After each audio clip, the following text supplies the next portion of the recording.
अखिल विश्वाला शांतीचा संदेश देणारे महाकारुणी तथागत भगवान गौतम बुद्ध मोगलांच्या विरोधामध्ये अर्थात अन्यायाच्या विरोधामध्ये हातात नंगी तलवार उपसून खऱ्या अर्थाने बहुजनांचं राज्य प्रस्थापित करणारे शिवछत्रपती शिवाजी महाराज, आरक्षणाचे जनक राजर्षी शाहू महाराज, ज्यांच्या घटनेमुळे, ज्यांच्या संविधानामुळे आज आपण भल्या मोठ्या बिल्डिंगमध्ये राहतो, एसीच्या गाडीत फिरतो, हे सर्व भाग्य वैभव देणारे विश्वरत्न, बोधिसत्व, ज्ञान सम्राट डॉक्टर बाबासाहेब आंबेडकर या तमाम महापुरुषांना या ठिकाणी वंदन करून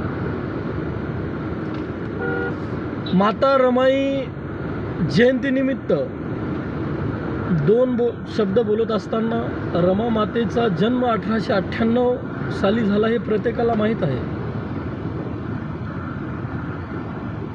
बाबासाहेबांसोबत 9 वर्षाच्या होत्या तेव्हा रमा मातेचं लग्न झालं आणि बाबासाहेबांना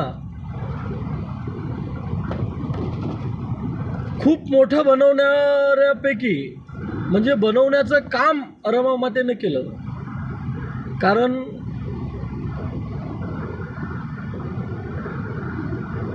प्रत्येकाला एका पत्नीची गरज असते, परंतु आपली आई रमा माता जेव्हा बाबासाहेबाला मिळाल्या तेव्हा बाबासाहेब एवढे मोठे घडू शकले.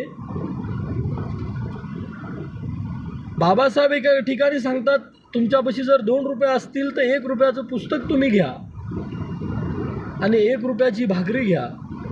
भाकर तुम्हाला जगण्याचं शिकवेल, पुस्तक तुम्हाला जगण्याचं शिकवेल आणि भाकर तुमच्या पोटाची भूक भागवेल. एके वेळेस बाबासाहेब परदेशाला जात असताना रमा मातेच्या हातामध्ये 2 रुपये देतात, तरीसुद्धा रमा माता म्हणतात, नाही साहेब, तुमच्या प्रवासामध्ये कामे येतील, हे 2 रुपये तुम्हालाच राहू द्या. बाबासाहेब म्हणतात, अगर रामू, नाही रामू, यशवंताची तब्येत चांगली राहत नाही, 2 रुपये तुझ्या पदरी असू दे. तेव्हा रमा माता म्हणतात, घेते साहेब, आणि असेच ठेवते. ज्या दिवशी तुम्ही बॅरिस्टर होऊन येसाल त्या दिवशी शेजाऱ्या पाजाऱ्या बायांना म्हणते, करा गोड तोंड, माझे साहेब बॅरिस्टर होऊन आले. त्या रमा मातेनं, रमा माताची गरिबी रमा मातेची गरिबी शब्दात सांगायला कठीण आहे. त्या माऊलीने एवढी गरिबी भोगली की त्या गरिबीलाही लाज वाटावी, असा त्याग केला की त्या त्यागालाही लाज वाटावी. ठिगळाचे लुगडे नेसून रमा मातेनं संसार केला.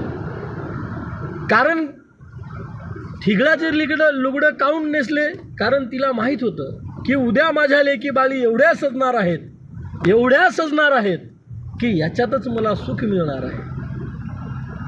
आज जे या भारतातील प्रत्येक स्त्रियावर जे साड्या चमकत आहेत, ती रमा मातेनं, सावित्रीबाई फुलेनं, मा जिजाऊनं, अहिल्याबाई होळकरनं, राणी लक्ष्मीबाईनं केलेली तुम्हाला जन्मांजन्माची बोलवण आहे. साड्या नेसा, खा, ल्या, परंतु रमा मातेला अंतःकरणात ठेवा. कारण ती माता जर नसती तर आपण कोणी घडू शकलो नसतो. सावित्रीबाई जर नसत्या, जर स्त्रिया शिक्षण शिकल्या नसत्या.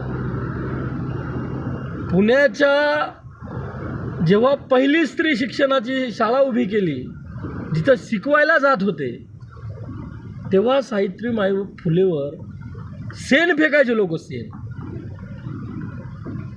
एकदा फेकल्याच्या नंतर एका लुगड्यामध्ये चांगलं लुगडं न्यायचा आणि ते शेण फेकलेलं लुगडं काढून ठेवायचा आणि परत येताना ते शेण फेकलेलं लुगडं परत घालायचा.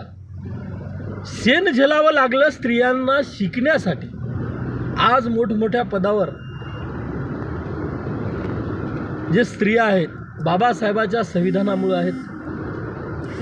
आणि या सगळ्या गोष्टी होत असताना या महामातेंना अंतःकरणात ठेवायचं आहे. एवढं बोलतो आणि थांबतो. जय भीम, जय महाराष्ट्र. जाता जाता एक 4 ओळी देऊन जातो. माझ्या मित्राच्या मी घरी गेलो. पहिली आली, चहा घेऊन आली. दुसरी सोप घेऊन आली.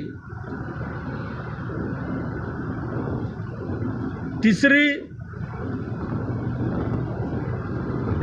जेवणाचं विचारण्यासाठी आली.